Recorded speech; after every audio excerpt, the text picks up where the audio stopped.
Greetings, greetings, greetings. Time for more record discussions. These are inexpensive records that are great, also known as cheap heat.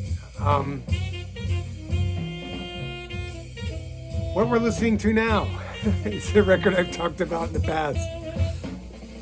Hill Country Suite by Bobby Jones. Bobby Jones, very interesting figure in music. He played with everyone from Boots Randolph to Charles Mingus. That's how I got to know about him, from his work, Charles Mingus.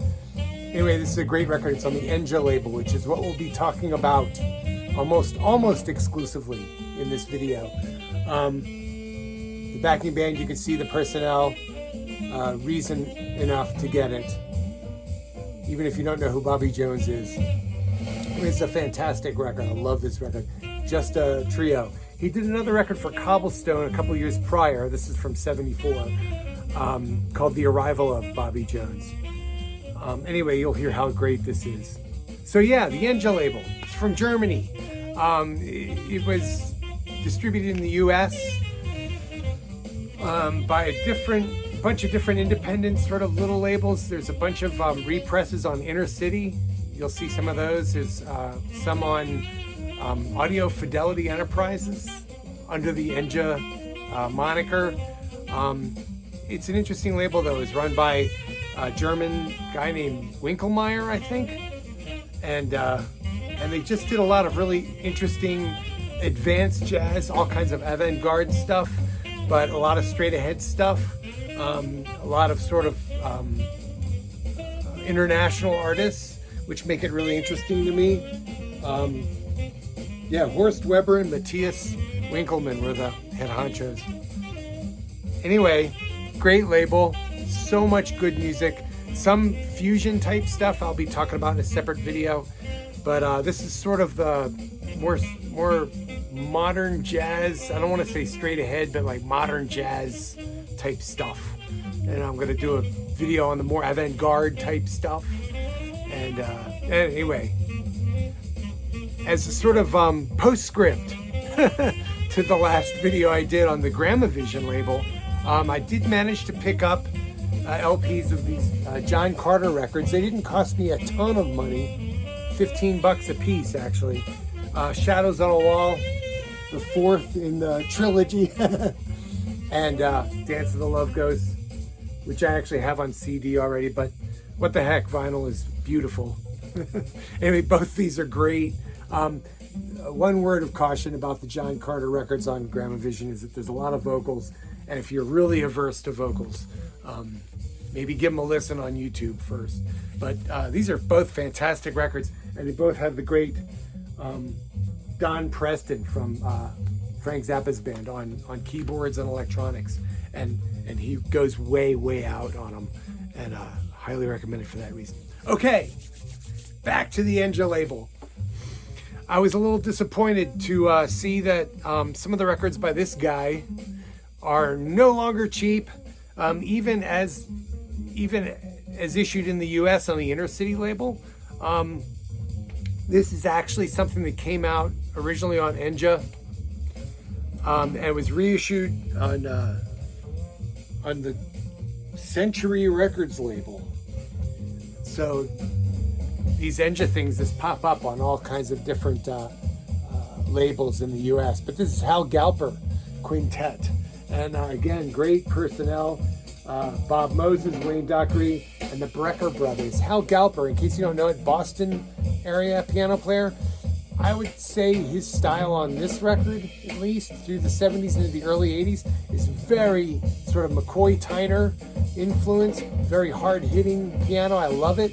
Really a big fan. He did great records on the Mainstream label as well, where he plays some Fender Rhodes.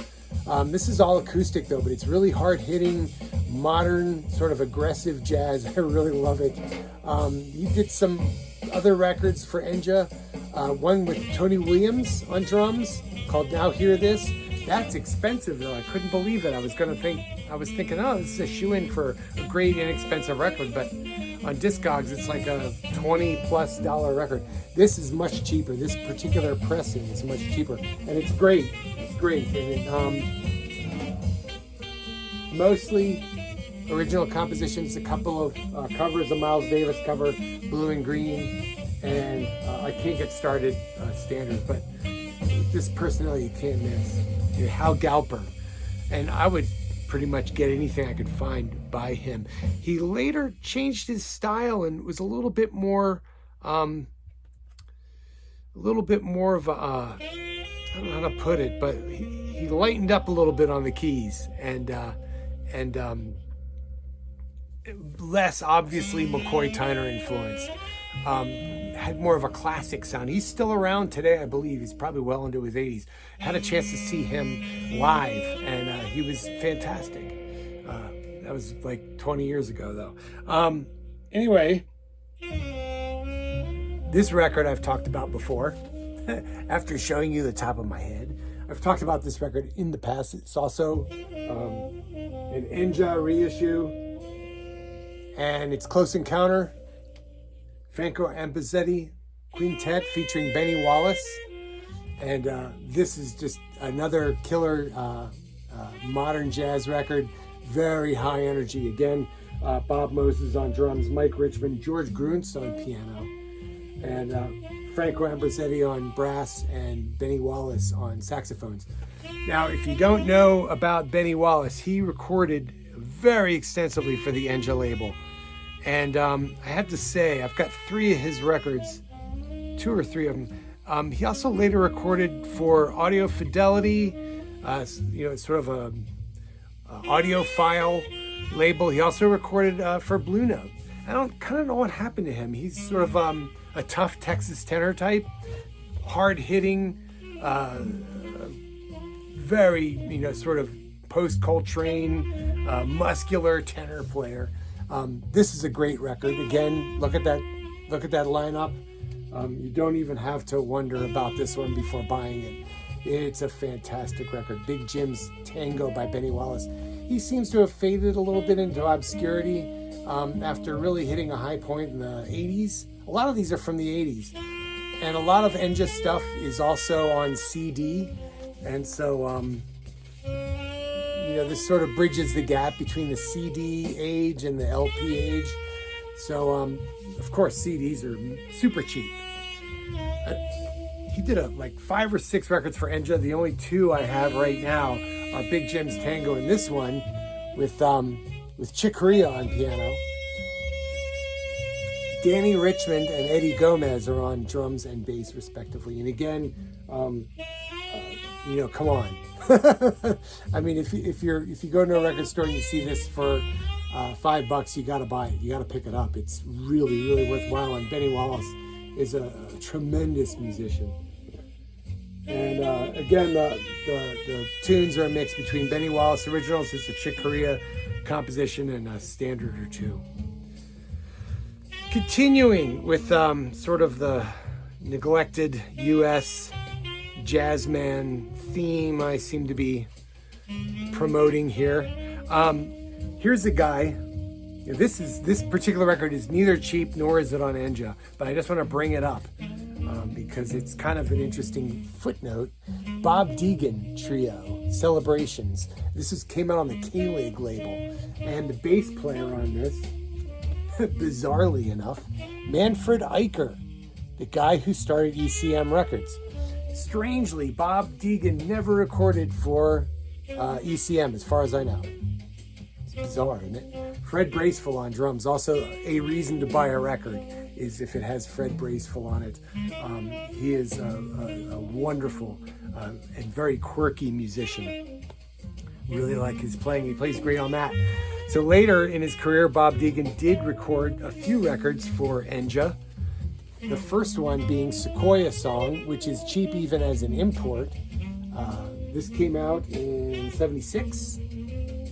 And the backing band is Isla Eckinger, great bass player, and Makaya and Choco on drums, another sort of very individualistic player.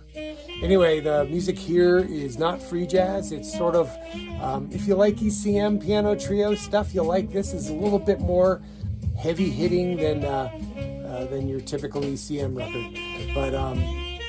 But I like it a lot. It's sort of dark, moody, modal, sort of, if you're into Paul Bley at all, you'll like this. Although Degen plays a lot more notes than Bley does. I find him a very interesting player. He later recorded for Enja. This one was issued in the U.S. on Inner City, unlike Sequoia Song. This is Children of the Night, and he did this composition on several records, by the way, Children of the Night. And this has a really interesting lineup. Teramasa Hino on trumpet, his brother Motohiko Hino on drums, who's at the peak of his powers on this. And the bassist is Cameron Brown, best known for his work with the Don Poland, George Adams quartet with Danny Richmond. Anyway, this is from '78, and this is a little bit more abstract than the Sequoia Song record, and it's no less great. I really like it a lot.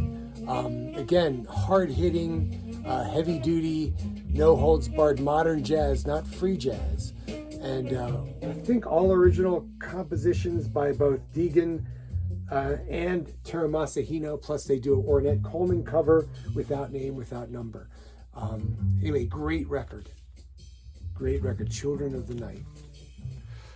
All right, another guy who recorded for the label, Enja Label, who you may not be familiar with at all, and I certainly wasn't, until he just started turning up with a saxophone player that I really, really like, and I'll talk about him momentarily.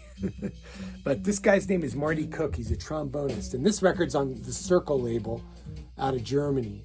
Not an Enja label record, but it is cheap. And look at that personnel. Monty Waters, really fantastic alto saxophone player. Not a lot of people are familiar with his playing, but definitely an interesting player. John Betch on drums. Curtis Clark on piano. One of my favorite musicians. He was in a band called Smoke from the Bay Area that recorded 2 records for the NPS BASF label. And those are killing records, let me tell you. And Ratzo Harris on bass, who later played with Denny Zeitlin, amongst others.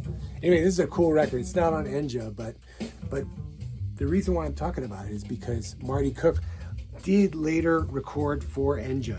And these records, nobody talks about them, nobody seems to know about them, but boy, are they good. Man, I was just playing these, and these are from the late 80s. This is from 88. It's called Red, White, Black, and Blue. And look at again, personnel is on the front, prominently displayed. Are you not going to buy an album with these guys on it? If not, maybe you don't like jazz. Maybe you should not. I mean, it's okay not to like jazz. Anyway, Jim Pepper is the guy I want to talk about. What an amazing and inspiring musician he was. And he's on a lot of Enja releases, and he's a sideman on these Marty Cook records. Ed Schuler, John Betch, again on drums, wonderful, wonderful player, and a really nice guy. He used my drum set for a show once, and it was super sweet, and tuned him up real nice, and gave me a few tips, and it was just a really, really pleasant person to be around. And Mal Waldron on piano. And Mal Waldron recorded quite a bit for Enja, but none of those records are cheap. They're all kind of in the $20+ range, even the US issues. Kind of a shame, because Mal Waldron is an absolutely unmissable musician and artist, just a fantastic player. But anyway, this is a great record of sort of, again, modern jazz, not free jazz, but modern jazz. There's compositions all over this. All these are by Marty Cook, except for this one Jim Pepper composition on this, and it's just fantastic. I just got this when I found out that it existed, and this is called Night Work. This is from '86, and again, Jim Pepper, Marty Cook, John Betch, and Esiet Okun Esiet, who played with Abdullah Ibrahim quite a bit, and amongst others. Anyway, this is great. It's just a quartet, no chordal instruments on it at all. So that gives it sort of almost a free bop-ish type feel. But again, it's not free jazz. It's really great, really excellent modern jazz. It's not mainstream. It's adventurous. Check it out. If you like that kind of configuration, no chordal instrument, I highly recommend this. I've always been a fan, of a group with just 2 horns or 3 horns, bass and drums. Anyway, this is a really excellent record, and all original compositions by Marty Cook. And Marty Cook is a really fine trombonist. I should mention this. He's not he's not one of those big sounding guys like Ray Anderson or Gary Valente. He's more of a finesse chops sort of player like J.J. Johnson or Curtis Fuller. I think he's solidly in that bag. A really excellent player. I think he's probably still active. He's not a super old dude. Jim Pepper, whose records have gotten a lot more expensive lately. He did record for Enja, and this one I think can be had for less than $20. If you ever see a Jim Pepper record, buy it. Just buy it. And even Pepper's Powwow, which is kind of a early jazz rock record with some vocals on it. It's really, really good. I've got it. It came out on the Embryo label, I believe, a subsidiary of Atlantic. Anyway, this is fantastic. And this has Kirk Lightsey, Santi DiBriano on bass, and our old buddy John Betch on drums. And this is a beautiful record. It's just a beautiful record. I've got some of his other stuff on the label as CDs. He also recorded for Europa Records, a very small and short-lived independent label. But anyway, this is fantastic. I really like this a lot. And it's got 1 standard, an Ornette, no, 2 standards, an Ornette Coleman tune, and then the rest are originals by Jim Pepper. Anyway, this is required listening, folks. This is so good. He's playing clarinet on this. I mentioned Abdullah Ibrahim earlier. He recorded very, very prolifically for Enja. Most of the records I have by him on the label, I wouldn't say they're mainstream. They're amongst his more avant-garde, more free jazz sounding records. I had a couple of his other ones pulled out, but now I can't reach them. Anyway, this has always been one of my favorites, Mindif.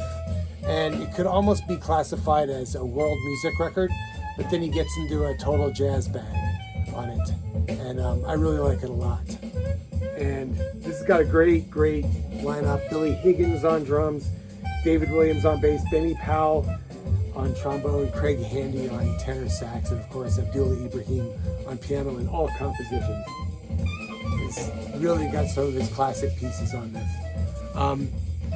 He recorded very early on for the Enja label, and this is a very early trio record he did in the mid-70s, 1976, Children of Africa. And this is the inner city American U.S. repress of it. But Roy Brooks and Cecil McBee are on board. And again, some nice long versions of Dollar Brand tunes on this. This doesn't get too out. It's a really pleasant record to listen to. I've had it forever. It used to be owned by a radio station that went out of business, actually. Got it for $1 many years ago. But it's still available and still really inexpensive. By and large, Abdullah Ibrahim records are inexpensive except for the original issues on the Sun label out of South Africa. Those get pricey. But the inner city ones, the Enja ones, affordable, very affordable.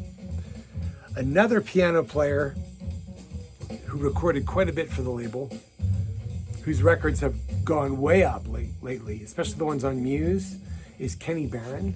This one's still cheap though, and I'll tell you what, this is one of his best ones, I think. Another trio with Daniel Humer on drums and Dave Holland on bass. This is a really high energy cooker, piano trio record. A lot of piano trio records are a little placid maybe.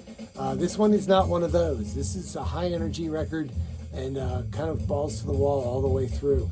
That's why I like it so much. I'm kind of a high energy person myself.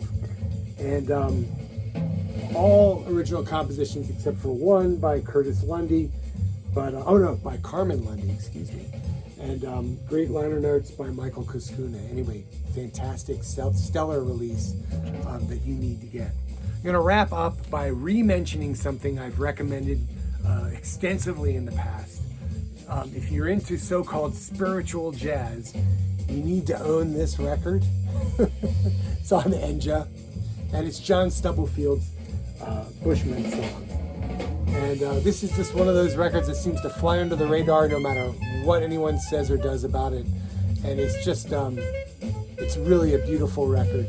And it definitely fits right into that sort of post-Coltrane, spiritual, yearning sound mode, modal mode that everybody seems to be really into now.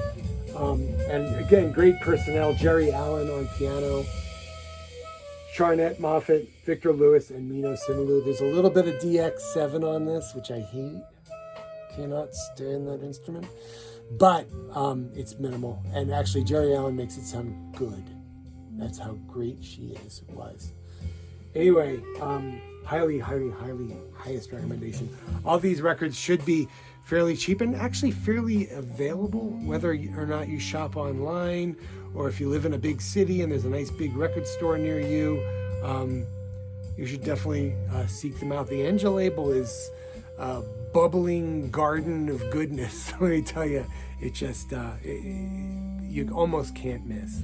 Anyway, that's chapter 1 of the Enja label. I'm going to talk about some of the fusion type releases on the label that I have on LP, as well as some of the avant-garde releases that I have on LP. But remember, straddling the CD LP divide, a lot of them are going to be on CD as well. So anyway, that complicates things somewhat. Hope you enjoyed this, and I'll see you again real soon, I think.